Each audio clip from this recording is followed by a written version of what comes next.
¿Listo para ensuciarte las manos? Carolina Escobar y Paula Rosales te enseñan a crear tu propio huerto paso a paso. Bienvenidos a Manos en la Tierra, un podcast original de Radio Pauta.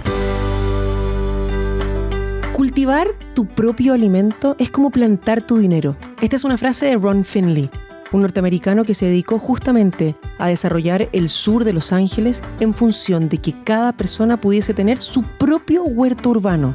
Y es que la autonomía alimentaria genera una seguridad, una confirmación y una reafirmación en nosotros mismos que nos lleva a otro nivel, para estar con los pies sobre la tierra de otra forma. Justamente en esta serie Manos en la Tierra, junto a Paula Rosales, vamos a estar hablando al respecto. Vamos a poder ponernos e invitarlos a meter las manos en el sustrato, a tener una capacidad de poder cultivar nuestros propios alimentos. Soy Carolina Escobar, periodista. Soy Paula Rosales, ingeniera agrónoma. Y vamos a estar hablando hoy de cómo comenzar con un huerto y no morir en el intento. Manos en la Tierra. Paula, ¿cómo estás? Muy bien, Caro, muchas gracias. Qué bueno. Paula, a ver, tengo esta pregunta que mucha gente me la ha hecho. Mucha gente se me ha acercado y me dice: yo quiero empezar, pero no me atrevo. ¿Cómo hacemos para que uno se atreva? ¿Qué es lo fundamental? Porque tengo entendido que hoy día vamos a hablar de 5 puntos específicos que son el pie de partida, el puntapié inicial para comenzar a cultivar. Y bien, a ver, podríamos ordenar esos 5 puntos como para que la gente tenga claridad. Yo te diría que lo primero es como pensar: ¿para qué quiero tener un huerto? Ya, el objetivo que uno tiene, en definitiva. Uh-huh. Porque podemos tener distintos objetivos. Uno, por ejemplo, puede ser: quiero producir todo el alimento, por lo menos todas las verduras, para mi familia. Va a depender de cuántas personas está integrando mi familia. Uh-huh. Otro objetivo puede ser: no, yo quiero partir muy chiquitito, quiero tener unos maceteros pequeñitos en casa con unas hierbitas como para poder complementar un poco mi alimentación y sentir que estoy sacando algo fresquito día a día de esas plantitas que yo tengo ahí. Y convengamos, tiene otro sabor. No es lo mismo un perejil comprado, cortado hace días, que recién cortado con esa savia que acaba de pasar por ahí. También otras ideas podrían ser, por ejemplo, quiero tener un huerto para poder tener un espacio de conexión con la naturaleza, un espacio para relajarme, un espacio para sacarme el día ajetreado de encima y poder conectar. Una especie de terapia. Terapia, claro, o poder mostrarle a mis hijos de dónde vienen los alimentos, que los niños puedan ver cómo crece una zanahoria, que puedan ver cómo sale un rabanito, mejorar la alimentación en casa, que empiecen a probar otras cosas. Eso te iba a decir, porque eso es de verdad increíble el efecto que tiene de ver crecer un alimento que si no me pasó con un sobrino que no había caso que comiera tomate, lograron meterle tomate después que pasó por el huerto. Claro. Genial. Ese es uno. Después vamos a tener que fijarnos cuando ya tengamos claro el objetivo. Claro, perdón que interrumpa, pero ese objetivo es importante porque de ahí nos vamos a agarrar para ir tomando las otras decisiones, que las vamos a ir viendo ahora. Uh-huh. Pero ahí vamos a ver qué cantidad necesitamos, cómo lo vamos a hacer. A ver, pensemos, Paula, en alguien que está recién empezando, con bastante temor de tirarse a la piscina, porque además, ojo, si no le resulta la primera, tampoco es el fin del mundo. No, claro. ¿Te ha pasado que se te seca algo, que no se generó como tú habías pensado? Así como he cosechado cosas, también se me han muerto otras.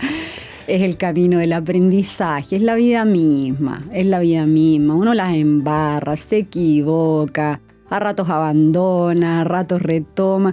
Mira, si el huerto es así como un reflejo de lo que somos y de los momentos en los que estamos también. Cuando uno está así increíble, la huerta está preciosa, y cuando uno anda de bajón, la huerta también se seca.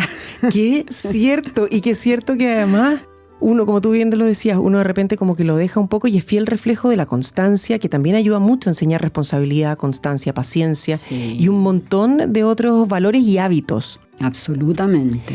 A ver, entonces pensemos en alguien que está recién empezando, tímidamente quiere empezar a meter las manos a la tierra y vive, pongamos en la situación tal vez que para muchos es muy compleja, y una muy buena disculpa es que estoy en un departamento y no tengo espacio. Ya, ¿cómo podemos incentivar a que esa persona enganche? Bueno, mira, el mayor secreto, creo yo, para poder comenzar y para poder ir como paso a paso es ajustar esto a la realidad de cada quien. Porque normalmente uno dice, no, yo vivo en un departamento, no puedo. Ya, no es una excusa. Podemos tener un macetero pequeñito, 1, 2, 3, y reemplazando también, no es que yo no me gusten las plantas ornamentales, pero muchas veces le damos el espacio a plantas que son ornamentales cuando al mismo tiempo de tener la planta en sí, esa planta podría también estar alimentándonos. Entonces hay como un concepto de incorporar lo verde en nuestras casas, pero aún está muy en lo ornamental. O sea, por poner un ejemplo, no es por despreciar un ficus, pero en vez de un ficus podría ser un limonero, si recibe solcito, ¿cachai? Entonces, absolutamente. Y en ese mismo sentido, si pensamos en la dificultad, porque uno diría, claro, pero el ficus sí lo reí un poco, ¿cuántas pestes le llegan al ficus? Una vez cada tanto, cuando me enojé o tuve que castigar a uno de los niños, lo puse a limpiar las hojas del ficus y me sirvió súper bien. Hasta ahí. Pero ¿cuánto es el nivel de dificultad, dirías tú, entre tener plantas ornamentales que necesitan agua de cuando en cuando y tener un huerto? Bueno, hay más trabajo, eso es innegable. Es innegable, pero así como hay más trabajo, también hay muchas más satisfacciones. Porque la plantita ornamental nos acompaña, nos da alegría en el hogar, nos da un toque verde, un poquito de conexión con la naturaleza, pero no nos nutre, pues no vamos a cosechar, no tenemos eso de ver el ciclo de la planta, la evolución del germinar, el crecer, el dar el fruto. No está eso.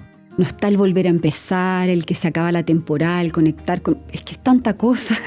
Es que, ¿sabes qué? Me quedo con el concepto que no nos nutre. Y eso me parece fundamental. Porque tal vez en la emocionalidad sí nos puede nutrir una planta ornamental, pero lo otro tiene que ver directamente con nuestros hábitos alimenticios. Entonces, vamos de inmediato con, de nuevo, ese ejemplo de esa persona que está con susto, que tiene un departamento al cual, no sé, es una terraza chiquitita, un balcón incluso. ¿Cómo lo hace? Mira, yo creo que es... Bueno, si es un balcón, hay que pensar en macetero. Uh-huh. Y después hay que ir viendo qué tamaño tienen los maceteros y en base a eso ir ajustando las especies. Que hay especies que van a necesitar maceteros más profundos, otras que van a necesitar maceteros menos profundos, más superficiales.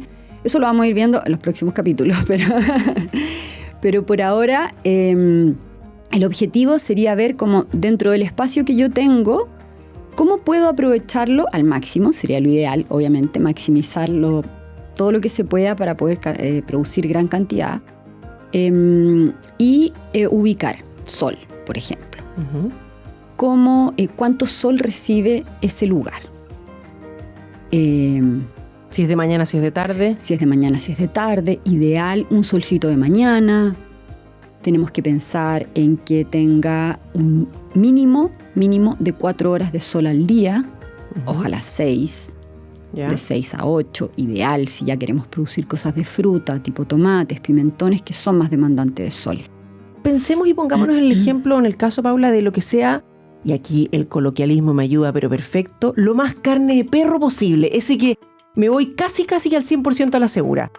Tírame una especie que podamos ir usando de ejemplo para poder pensar en el tamaño tal vez del macetero, en el tipo de sustrato que tiene que tener. Mira, a mí me gusta mucho recomendar para partir todo lo que son las hierbas medicinales, uh-huh. O las hierbas aromáticas, tipo la menta. Ya, quedémonos con la menta. La menta necesita agua. Pero además lo podemos usar en una ensalada, lo podemos usar en un té, lo podemos usar como remedio, digamos, ya. Entonces, pensemos en la menta. ¿Qué debería tener, qué tamaño de macetero debería tener o qué espacio una plantita de menta? Mira, una plantita de menta, la menta tiene un sistema radicular como rastrero, viste que como que se va apoyando en la tierra y va echando raicitas. Entonces con un macetero que tenga una profundidad de 20 centímetros, mira, yo te diría que hay que partir desde los 20 centímetros para arriba. Uh-huh. Entonces en estos 20 centímetros, en estos 20 centímetros podríamos tener perfectamente una menta, podríamos tener un orégano, podríamos tener un romero rastrero, qué sé yo, bueno, hierbabuena, que es más o menos de lo mismo, algún cibulet, perejil, cilantro, todo eso andaría súper bien en un macetero unos 20 centímetros de profundidad. y por ahí podría ser unos 20 de ancho por unos 40 de estos típicos larguitos. Como rectangulares. Claro, estos rectangulares, unos 20 por 40 o 20 por 20 o 30 por 30, del tamaño que quieran. Pero en el fondo es chiquito con lo que se puede partir, ¿no? No necesitas un gran espacio. ¿Cómo hago ahí? Perdón, dime. No, te iba a decir, bueno, y la clave está en el sustrato. Ya, es que eso te iba a Tú decir. me preguntas lo mismo. Justamente, porque yo me voy a poner en el caso de partí a un vivero que encontré ahí cerca de mi casa, compré este almácigo de la hierba, que vienen estas bolsitas típico negras generalmente, o en un macetero, ya. ¿Y ahí qué hago? Porque ahí ya me empieza a tiritar el ojo como, vaya a meter la pata y lo haga mal. Ya, bueno, ahí mira, hay soportes, ya. Mira, por ejemplo, tú podrías comprar un sustrato que es para producción de hortaliza. Defíneme sustrato porque Ya. no todo el mundo tiene claro. Sustrato es como el medio en el que lo voy a poner, porque no digo tierra. ¿Por qué? Porque la tierra del jardín, si tenemos un tipo de tierra que es como bien típica, por ejemplo, acá en la zona central de Chile, es una tierra que va más hacia lo arcilloso. ¿Qué quiere decir eso? Que es una tierra, como por ejemplo si nosotros nos vamos al cerro a caminar, nosotros vamos a ver que esa tierra cuando se moja, tú puedes hacer una bolita y esa bolita queda apretada. Ya. Queda como una bolita. No se desarma fácil. No es como cuando uno va a la playa y tratas de hacer una bolita de arena y después la tiras y ¡pum! Se desarma de una. Ya, entonces ahí tenemos como dos grandes tipos de suelo, digamos. Un suelo arenoso, que vendría siendo el costero, digamos, y un suelo más arcilloso, que es lo que tenemos más hacia por aquí, por la precordillera. Entonces, si el suelo es de carácter más arcilloso y yo voy a mi jardín o a la parte de abajo del edificio y digo, vamos a sacar un poquitito de tierra a mi plantita, violita, esa tierra yo la pongo en el macetero y ya se va a comportar de una manera diferente. Entonces, en su libertad del jardín es un tipo de, vamos a decir, tierra sustrato, y cuando yo la llevo al macetero se me compacta. ¿A quién no le ha pasado que va a ver las plantitas del macetero de la casa y es un bloque? Sí, están ahogadas, pobrecita. Ya. Y esa tierra es dura, ni con el tenedor ni con nada la puedes remover. Como falta liviandad ahí, un sustrato, ahí vamos a entrar con la palabra sustrato. El sustrato es como preparar el medio para que la plantita tenga la posibilidad de desarrollar bien sus raíces, que es el soporte fundamental de la planta para poder absorber los nutrientes y el agua y poder crecer. Estás escuchando un podcast original de Radio Pauta, 100.5. Entonces, las raíces tienen que estar como en cuna de oro. Mientras más cuna de oro tengan, más éxito voy a tener yo con mi cultivo. O sea que en definitiva yo no le tengo que hablar a las plantas, le tengo que hablar a la raíz. Esa es la amiga a la que yo tengo que regalonear. Hay que hablarle al sustrato, al suelo y a la raíz. Ahí está la clave. Ahí está la clave. Y en esa misma clave, Paula, ¿cómo hacemos para que no la ahogue? Porque como buenas mamás latinoamericanas, sobreabrigamos y sobreregamos. Bueno, mira, ahí va de la mano el tema del agua con el que yo estoy poniendo de sustrato, po. Entonces van a decir, chuta, ¿y ese sustrato a dónde lo saco? ¿Cómo lo hago? Uh-huh. Si no, porque claro, obviamente para uno poder hacer la mezcla hay que tener un poquito más de conocimiento de suelo, hay que entender un poco qué es lo que necesitan las plantas, porque ahí tenemos que hacer un balance entre nutrición, retención de humedad y yo le digo como liviandad, como esponjoso. ¿Qué tan compacto o no compacto? Tiene que ser como esponjoso. Entonces, existen diferentes materiales con los que uno puede trabajar, no sé, por nombrarte alguno. En la parte como livianito, esponjoso, tenemos materiales que son de origen mineral, que se encuentran en todos lados, en todas las tiendas de jardinería, hasta grandes retail. Se encuentra la perlita, la vermiculita, que son elementos livianitos que lo que hacen es airear sirve, ojo que esto sirve para todo tipo de plantas. Eso quiere decir que sea como general. Frutales, ¿ya? Sirve para las plantas ornamentales, sirve para las hierbas, sirve para todo. Es como la clave para que no se te apriete adentro, pensando en macetero, ¿no? A ver, pensando como cuando uno compra una planta, ¿qué no le ha pasado? Que va a una gran tienda y cuando la sacas para trasplantarla, porque ya le quedó chico ese maceterito plástico donde venía, tiene como una cosa como plumavit. Eso es. Como blanco. Justamente eso ya. es. Pues. Esa plumavit se llama perlita. ¿Ya?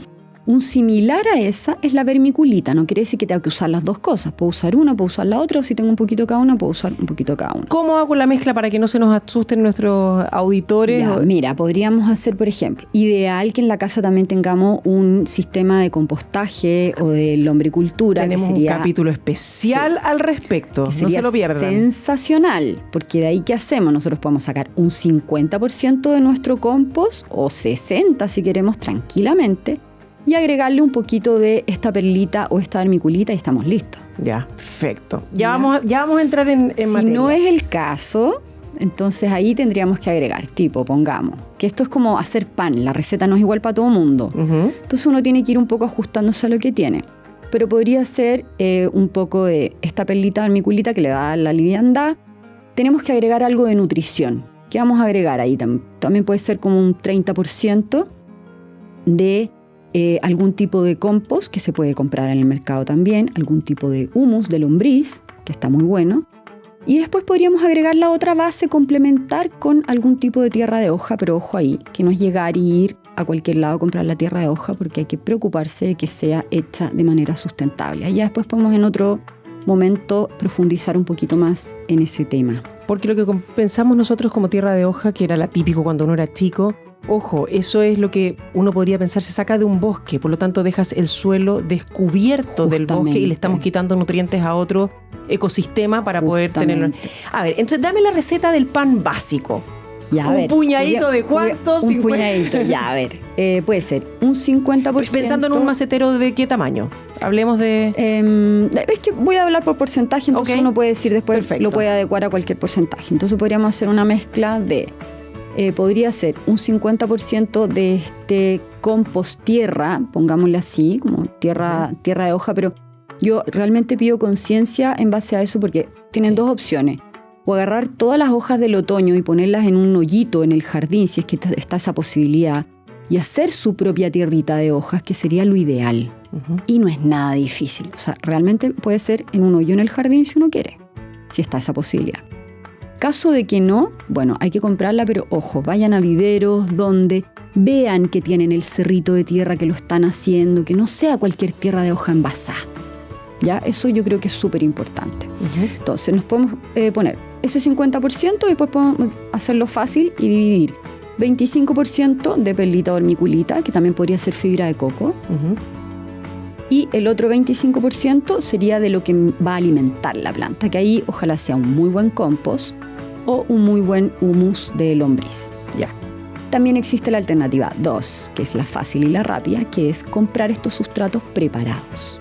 Ya, y eso Yo ahí tengo dos recomendaciones, que son mis amigos emprendedores que tienen unos sustratos buenísimos. ¿Ya? Unos se llaman Bioinsumos Chacrana, que está Pablo a cargo de ese emprendimiento, que tienen un sustrato súper bien pensado, súper bien planeado. Y ahí compras el sustrato y chao. Tú compras el sustrato para mis maceteros o el sustrato para incorporarlo en mi jardín, porque hasta ahora hemos hablado de macetero, pero esto mismo se aplica a la tierra del jardín también. Si yo de repente tengo un jardín con puras plantas ornamentales y digo, ay, en este espacio aquí que tengo solcito rico, de repente voy a empezar a incorporar alguna hortaliza o algunas hierbitas. O incluso en un espacio que tenga pavimento, puedes poner un bancal, estos como cajones grandes. O sacar el pavimento. Bueno, ideal, a la tierra. Pero ponte que ya se complique un poco más y la idea es que se entusiasmen todos a tratar y a probar. Claro, sí. Y ahí se puede, ellos tienen una gran gama de cositas para el huerto, entonces vas encontrando desde el sustrato para mejorar tu suelo o para tus maceteros. Tienen también elementos como el biocarbón que te alimenta las plantas, los microorganismos. Están súper enfocados en enriquecer y darle vida, ya sea al suelo de tu jardín o a tus sustratos de los maceteros. ¿Ya? También están los otros amigos de Horticultura Chile, también tienen una gran gama. También están los soportes. A mí me gusta mucho el trabajo particular de ellos, que yo los recomiendo, porque yo sé cómo trabajan, yo sé de dónde sacan los elementos, yo sé que lo han hecho de manera sustentable y pensando en que la gente pueda tener algo bien nutrido y que no esté necesitando más y más y más y más, sino que todo lo contrario, cada vez menos, porque la tierra se va enriqueciendo y cada vez te va demandando menos. Cuando uno parte es la parte difícil, que hay que ponerle como todo el talento. Perfecto. Tenemos entonces ya el sustrato preparado. Ya dijimos que no es excusa que no tengo espacio. No es excusa. Tenemos determinado que al menos necesitamos 4 horas de luz sol, Ajá. ojalá 6. De mañana, ojalá. Ojalá de mañana porque el de la tarde es más dañino porque quema. Es un poco más fuerte y es menos favorable para todo el trabajo de la fotosíntesis. Entonces, de tarde yo les diría que si tienen solo una exposición de sol de tarde, nos vayamos más a las hierbas. Uh-huh. Si tenemos la opción de sol de mañana, ya podemos jugar con el tomate, las hojas, todo, claro. Ya, vamos a tener otras especies. Vámonos al riego, por favor, que le pongo alitas al macetero. ¿Cómo hacemos para no ahogar o dejar que se nos seque? Porque también pasa que la pobre planta está gritando por agua. Ya, mira, yo creo que no existe una mejor tecnología que yo le digo la tecnología del dedo. ¿Ya? Regla de oro. Regla de oro es el dedo índice, bueno, puede ser cualquier otro dedo, y escarbar un poquitito. Ya. Y ahí ver, porque uno puede mirar... ¿Qué tengo que tener? Porque mucha gente me dice, ya, pero ¿y cómo sé? ¿Todas las plantas necesitan la misma cantidad de agua?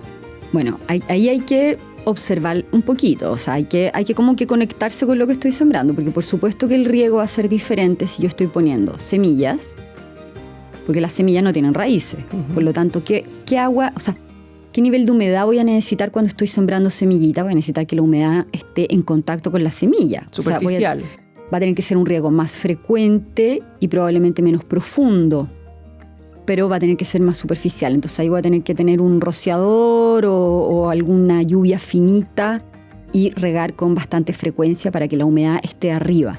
Pero si yo ya tengo una plantita un poquito más grande y las raíces yo sé que están más profundas, ahí voy a necesitar regar tal vez con menos frecuencia, pero un poquito más abundante para que el agua penetre. Penetre. Ya, cuando estoy rasqueteando con el dedo, entonces, ¿qué debería encontrarme? Así como cuando uno mete el palito al queque, que tiene que salir seco, ya. El ojo engaña, ¿cachai? Porque, por ejemplo, si yo miro y lo veo seco, digo, está seco, necesita agua. Uh-huh. Ya, pero ¿qué pasa? Que si está seco solo en la superficie y yo escarbo con el dedito y hay humedad, no necesita agua, Ahí no la voy a ahogar. Ahí no la voy a ahogar. Y en esa misma línea, ya para hacer, este ya es un tip extra que vamos a dar porque ya se nos está acabando el tiempo, pero ¿puedo poner algo para evitar que se evapore el agua y por lo tanto hacer un uso más eficiente del recurso hídrico? Ay, esa pregunta es de alguien que sabe, Caro. Eso es porque yo tomé los cursos con la Paula. Claro que sí, pues la cobertura, imitar el proceso de la naturaleza. La naturaleza tira sus hojitas, botan sus hojitas, sobre todo en el otoño, para cubrir el manto de la tierra y eso hace que retenga mucha humedad. Al mismo tiempo de que retiene la humedad y eso se va descomponiendo y va alimentando este sustrato, este suelo, que es lo que estábamos hablando, que es tan importante para el buen desarrollo de la planta. Entonces nos sirve para todo, nos sirve para retener la humedad, nos sirve también como control de temperatura, porque ese manto protector en el invierno sube un poquito la temperatura de nuestro macetero, de nuestro jardín, y en el verano la baja porque es termorregulador.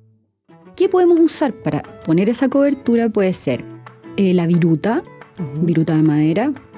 Puede ser también el acerrín. A mí no me gusta tan molido porque como que se compacta un poquitito. Ojalá más sueltito, tipo pedacitos más grandes, tipo más viruta. También podría ser paja, de estos fardos de paja, picadita. Uh-huh. También uno la puede poner ahí. Otra que es buenísima, el pasto. ¿Qué hacemos cuando cortamos el pasto en la casa? Uh-huh. Mucha gente lo mete dentro de una bolsa de basura negrita y lo pone en la basura. Eso no es basura. Uh-huh. Eso uno lo deja en un montecito, así en un montículo, lo dejas un poquito secar para no ponerlo verde y que no se produzca ahí el proceso de descomposición. También podría ser, pero mejor dejarlo sequito y después lo llevamos a nuestros maceteros y cubrimos nuestros maceteros con ese pastito. ¿Qué nos va a ayudar eso? A que vamos a tener que regar con menos frecuencia y vamos a mantener la humedad. Entonces nos aseguramos que las plantitas no se nos mueran por deshidratación. Y finalmente, pensando en esa persona, en ese primo del Grinch que está diciendo, sí, pero es que yo en la casa no tengo un departamento, tengo apenas un balcón, no tengo ni pasto, ni voy a ir a comprar un fardo de paja porque qué hago con todo el resto, etcétera. Cartón, papel. Cartón picado también sirve en pedacitos chiquititos. Y bueno, mira, las bolsitas chiquititas de ¿cómo que se llama? De corteza, que las venden en todos lados.